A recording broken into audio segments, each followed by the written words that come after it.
Today I'm sharing how to design a bedroom on a budget. You'll learn 10 steps you need to take to create your very own cozy bedroom sanctuary. I'll walk you through the process step by step and show you an actual bedroom makeover before and after for inspiration. Good design takes time, but it doesn't have to cost a fortune because you can always get the look for less. Make sure you watch to the end because I'm saving the best for last. For anyone new, I'm Nikki D, your go-to resource for design inspiration to make your home look like you hired a designer. Links to shop, follow, and learn with me are all in the description below. This is part 1 of a bedroom series, so hit the subscribe button to get a notification every Sunday when the next video drops. Disclaimer, this video contains affiliate links. Now let's get started. Here's a visual of what the example bedroom makeover looked like before. This was my daughter's middle school bedroom when her favorite color was clearly purple. The color palette was white, black, and purple. There was a loft bed with the sitting area below and a contrasting white faux fur futon to create a focal point. The walls were in an ombre purple, which took me forever to paint, with white curtains for contrast. Fast forward only 2 years later to the age of 14, and she already outgrew this look. The same process I went through with her is what you need to do to design your bedroom or any space. Step 1 was to figure out my daughter's design style and the vibe she was after. To do this, I had her create a Pinterest board and pull images of the rooms she liked. This is always the first step, or you'll design into the latest trends and your home will look dated in 10 to 15 years. As you pull images, you should be looking at the details that you like and should be able to imagine yourself living in these spaces. That's very important. For more help finding your design style, watch this video or take the quiz in the description below. The images my daughter pulled for the look and feel she was after had a modern glam vibe. She especially liked the tufted upholstered bed and silver accents. From there, I had her narrow it down to her top 3 images to use as inspiration for her room.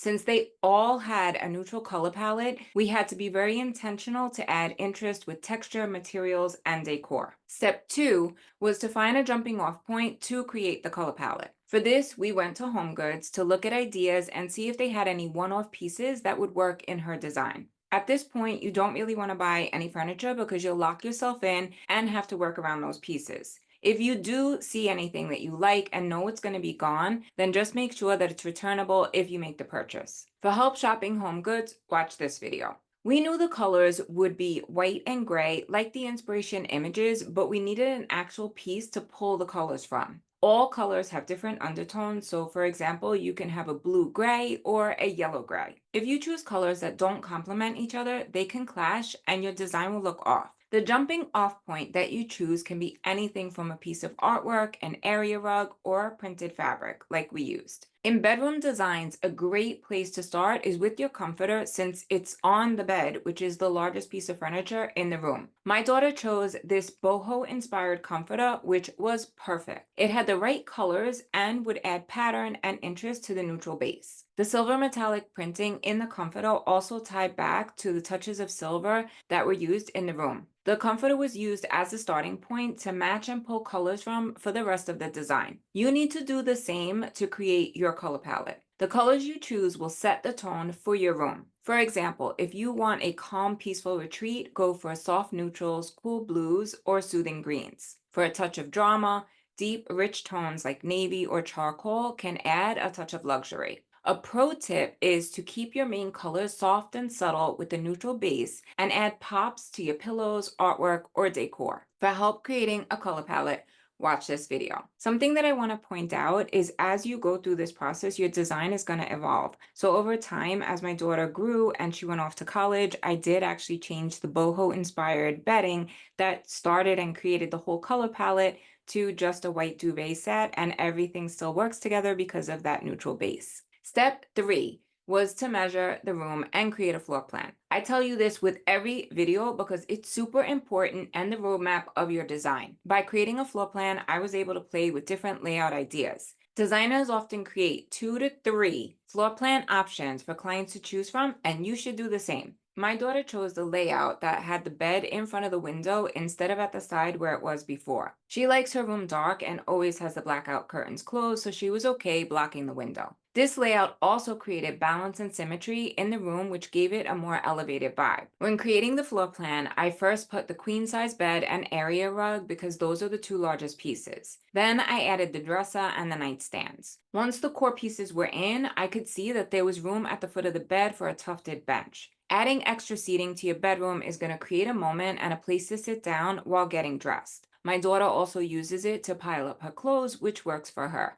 We had a temporary storage bench at first, which added function and style until we got the velvet tufted bench that's there now. This is the same process that you'll go through to create the floor plan for your room. The first go around is to get a general idea of the furniture placement and the pieces that you want. As you source or find the actual items, you'll update the measurements and create a final layout. If you haven't already, download the free floor plan PDF in the description below. It'll help you save time and you'll avoid returns. Some standard measurements to keep in mind are to have at least 24 inches on each side of your bed for movement. The ideal space is 30 to 36 inches for traffic flow, and you're going to want 36 inches in front of your dresser. Your furniture placement is key to creating a bedroom that's functional and beautiful. When you create your floor plan, start with the bed because it's the largest piece in the room. Center that on the largest wall and then add your other pieces to find the best arrangement. You may find that you want to switch it to another wall, but this is a great place to start. The beauty of a computerized floor plan is that you can easily try different layout ideas without having to move furniture. If you're enjoying this video, hit the bell and subscribe to the channel. You'll get a notification every Sunday when a new video drops. Step 4. Once you know your room layout, it's time to create a final design mood board. For this, you're going to pull all of your furniture pieces into a Canva board so that you can visualize the room. You need to look at everything as a whole, not individual pieces. This includes furniture, fabrics, lighting, and decor. Use your inspiration images, color palette, and the vibe that you want to create as a resource to go through this process. Don't forget to include layered lighting, which you can learn more about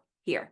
For my daughter's room, I created a mood board with the furniture and decor so she could visualize what everything would look like together. For this, I recommend you dream a little and pull the pieces that you love. You'll see why in the next step. Step 5 is to set your budget, which is an important step. You may have an idea of what you want to spend and have a number in mind that your design will cost. Most of the time, it's going to cost way more than you think. This is another reason to plan out your entire design before making a purchase. It'll also save you money in the long run because when you buy one piece at a time and don't keep track, you wind up spending way more than you planned, and before you know it, you run out of funds. That said, once you have all the pieces in your mood board, add them to the budget calculator, which you can download below. Chances are you're over budget, and that's okay because we haven't spent any money yet and it doesn't cost us anything to dream. One tip for working through your budget is to invest in your bed and a quality mattress. This is where you'll spend the most time, and a good night's sleep is a must, in my opinion. You also don't need to buy everything at once. By planning your design, you can start with the essentials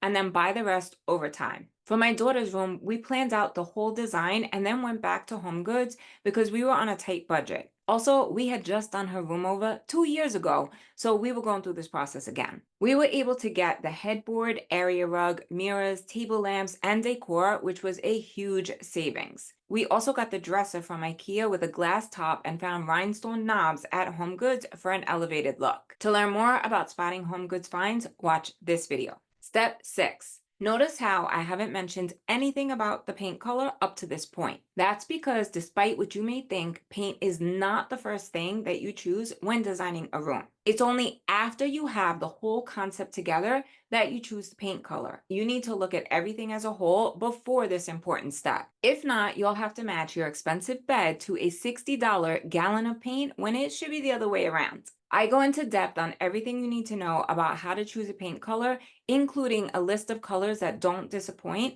in my course Design a Home 101. To learn more and be guided step by step through the process of creating a home that looks like you hired a designer, click the link below. For my daughter's room, we chose Benjamin Moore Metallic Silver 2132-60 in an eggshell finish with Simply White OC117 semi-gloss for the trim. Step 7. With your inspiration, color palette, floor plan, design mood board, and paint color all complete, You're now ready to order your furniture. Anything that you didn't swap out from HomeGoods or IKEA can now be ordered. Add this information to your budget calculator along with the expected delivery dates to keep track. While you wait for your furniture, you can empty your room if you haven't already. This will make it so much easier to make any repairs, paint, change light fixtures, and hang decor. While you're waiting on your furniture, you could pick up decor to accessorize, but make sure it's returnable. This way you could try different arrangements and return what you don't need or use. Remember, less is more when decorating, so you want to be intentional. Step 8 is install day. Once your furniture arrives, you could put everything together and in its place. Your floor plan will be your guide during this step, which is especially helpful if you're not doing it alone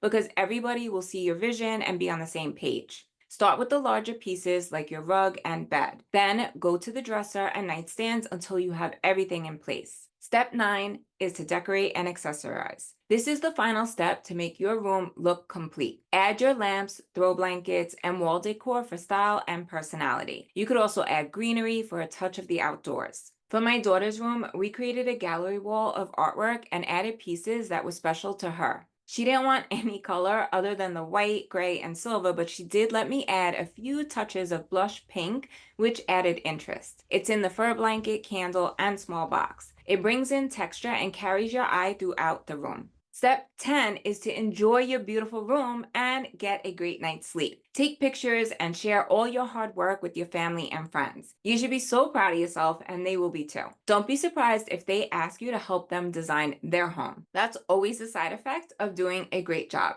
And that, my friends, is a wrap. You now know how to design a bedroom that's functional and beautiful. By following these steps and design tips, you'll be able to create and afford your dream bedroom. Remember, good design takes time, so don't rush the process. And no matter your budget, there's always a way to get the look for less. Don't be afraid to mix high and low because no one will know if you don't tell them. Links to everything shared are saved to my LTK shop and Walmart storefront, which you can access by clicking the link in the description below. There's also a blog post with all this information that you can save to Pinterest and refer back to at any time. If you found this helpful, it would mean so much to me if you would give it a like, subscribe to the channel, share it with a friend, and leave a comment below what you'd like to see next. For more design tips and inspiration, check out this video. Love you all so much and happy designing. P.S. Don't forget that this is part of a bedroom series, so make sure that you come back next Sunday for more ideas and inspiration.